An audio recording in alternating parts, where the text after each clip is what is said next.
Assalamualaikum warahmatullahi wabarakatuh. Salam guru penggerak. Halo sobat penggerak, perkenalkan saya Rengga Prasetya Adi, calon guru penggerak angkatan 11 dari SMK Teknik PAL Surabaya, Provinsi Jawa Timur. Pada kesempatan kali ini, saya akan memaparkan video aksi nyata saya pada modul 1.1 tentang filosofi pendidikan menurut Ki Hajar Dewantara.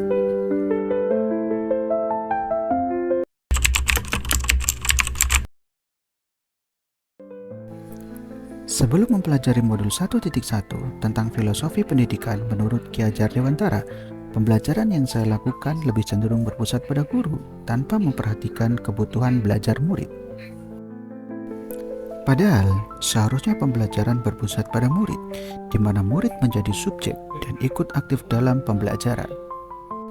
Agar pembelajaran bisa berlangsung dengan menyenangkan sesuai dengan kebutuhan mereka.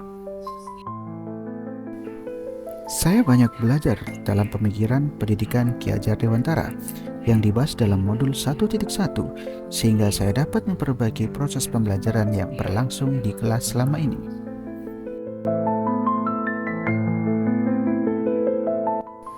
Dan setelah saya memahami filosofi pendidikan menurut Ki Hajar Dewantara, selama saya melakukan proses pembelajaran, dalam proses pembelajaran yang saya lakukan menjadi lebih menyenangkan dan interaktif. Dari filosofi pendidikan menurut Ki Hajar Dewantara ini, saya menyadari bahwa pendidik itu tidak hanya sekedar mentransfer ilmu, melainkan juga menuntun murid untuk menumbuh kembangkan kekuatan kodratnya.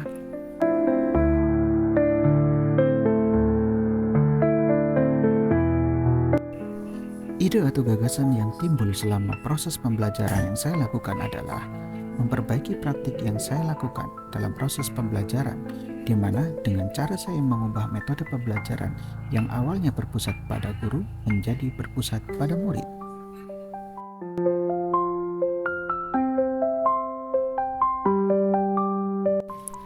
Sebelum melakukan aksi saya, terlebih dahulu saya berdiskusi dengan rekan sejawat bagaimana menentukan perbaikan dalam proses pembelajaran yang saya lakukan. Setelah saya melakukan diskusi tersebut, saya menyiapkan perangkat pembelajaran yang terdiri dari modul ajar, media pembelajaran, serta LKPD dan perangkat-perangkat lainnya. Kegiatan pembelajaran yang saya laksanakan menggunakan model pembelajaran berbasis masalah dengan mengkolaborasikan pembelajaran berbasis produk dengan produk yang dihasilkan oleh siswa. Adapun langkah-langkah yang saya lakukan dalam kegiatan pembelajaran tersebut adalah yang pertama, menyiapkan kondisi siswa agar dalam proses pembelajaran mereka bisa berlangsung lebih semangat.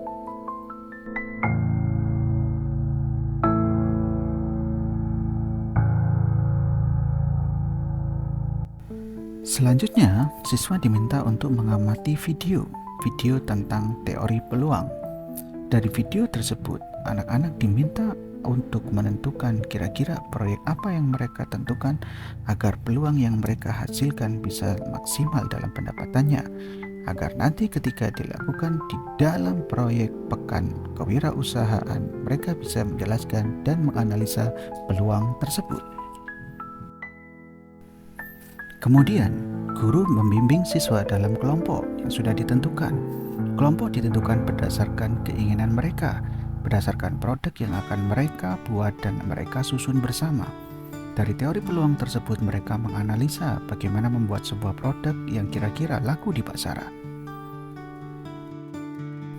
Tentunya, ketika melakukan diskusi tersebut pasti akan ada pro dan kontra dari ide atau gagasan yang muncul di setiap peserta didiknya.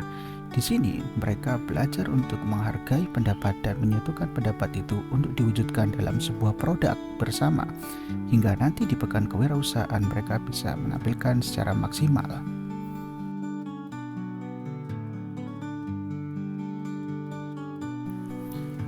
Setelah mereka melakukan diskusi bersama, mereka mencoba untuk menyampaikan gagasan atau ide produk yang akan mereka sampaikan berdasarkan teori peluang yang sudah mereka pelajari.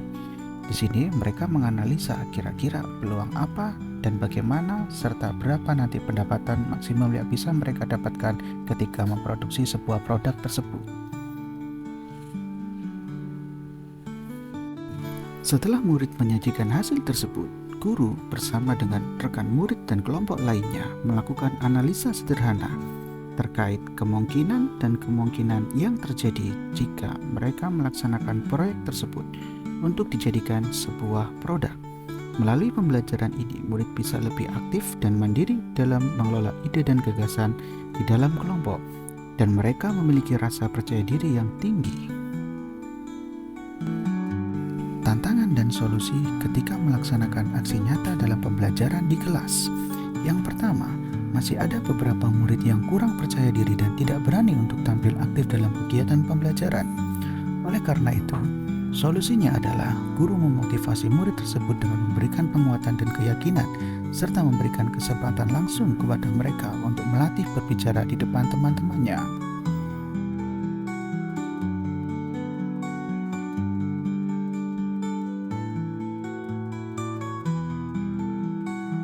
Assalamualaikum warahmatullahi wabarakatuh. Perkenalkan, saya Dina Zaliniar, rekan dari Bapak Rengga Prastia Adi. Pada kesempatan kali ini, saya akan memberikan testimoni kepada Bapak Rengga Prastia Adi. Bapak Rengga Prastia Adi telah melakukan pembelajaran yang berpusat pada siswa. Selain itu, Bapak Rengga juga telah menggunakan beberapa media pembelajaran pada saat pembelajaran yang diampunya. Setelah mengikuti program Guru Penggerak, saya harap Bapak Rengga Prastia Adi bisa memberikan dampak positif bagi siswa maupun bagi rekan-rekan dan kemajuan di SMK Teknik PAL Surabaya. Terima kasih, tetap semangat. Wassalamualaikum warahmatullahi wabarakatuh. Assalamualaikum warahmatullahi wabarakatuh. Saya Eko Agus Siswanto, Kepala SMK Teknik PAL Surabaya. Mohon izin, pada kesempatan kali ini saya akan menyampaikan pendapat saya setelah saya menyaksikan video dari Bapak Rengga Prastia Adi, calon guru penggerak angkatan 11 dari SMK Teknik PAL Surabaya. Video tersebut diunggah di dalam sebuah konten, yaitu koneksi antar materi yang mengangkat tema terkait dengan filosofi Ki Hajar Dewantara. Baik, dari video yang setelah saya saksikan tadi, saya memahami bahwasanya pendidikan ini adalah sebuah sistem yang dinamis, ya, bukan statis. Sehingga kita tentu juga harus peka terhadap zaman, peka terhadap kebutuhan pada saat itu. Pun juga demikian, hal ini juga harus kita terapkan, kita implementasikan dalam sebuah pembelajaran yang mana kita juga akan memahami bagaimana karakter, bagaimana latar belakang, bagaimana hal-hal yang saat itu sedang menempa kepada peserta didik pada zamannya. Sehingga kita dalam pembelajaran itu juga tentunya harus mengakomodir, memberikan kesempatan peserta didik sesuai dengan kodratnya masing-masing, sesuai dengan karakternya masing-masing. Sehingga di dalam sebuah pembelajaran kita memberikan keleluasaan, memberikan kesempatan kepada peserta didik sebagai pelaku, yang kita sebut sebagai subjek daripada pembelajaran, ya, bukan objek. Sehingga pembelajaran itu nanti akan bungkus, akan terkemas menjadi sebuah pembelajaran yang student center atau berpusat kepada peserta didik. Dan tentu kita selaku guru juga seyogianya, ya, tidak hanya semata-mata kepada sebuah orientasi bahwasanya kita harus menuntaskan ketuntasan materi, ya. Parameternya adalah bukan hanya semata-mata adalah ketuntasan materi, tetapi bagaimana kita bisa menumbuh kembangkan potensi peserta didik itu sesuai dengan kodratnya masing-masing, sehingga anak-anak nanti akan bisa benar-benar bisa mengeksplorasi sebuah potensi yang dia miliki dan mengimplementasikan setelah pembelajaran itu, mengimplementasikan dalam kehidupannya yang nyata. Sehingga Bapak Ibu yang budiman, menurut saya bahwasanya kita selaku guru ini adalah sebagai seorang fasilitator di dalam pembelajaran. Bagaimana kita mengakomodasi daripada potensi-potensi peserta didik.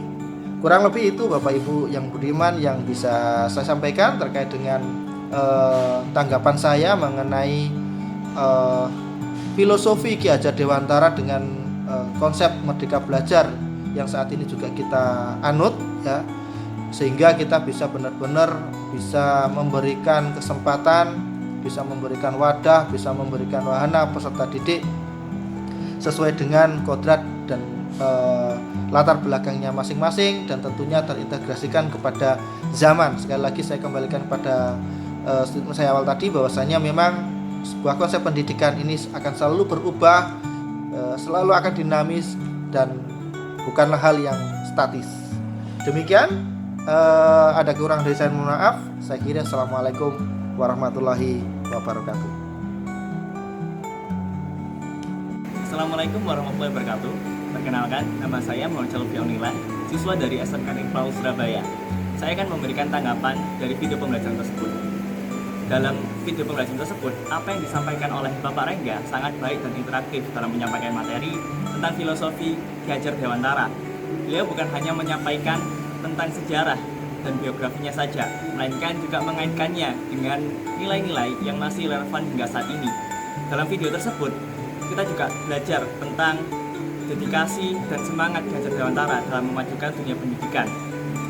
Dalam dunia pendidikan, bukan hanya tentang ilmu pengetahuan saja, melainkan tentang nilai-nilai moral yang kita tanamkan pada generasi muda. Sekian video tanggapan dan tanggapan saya. Terima kasih. Assalamualaikum warahmatullahi wabarakatuh. Demikian tadi adalah video dari aksi nyata saya pada modul 1.1. Akhir kata, Assalamualaikum warahmatullahi wabarakatuh. Salam guru penggerak. Tergerak, bergerak, mari menggerakkan.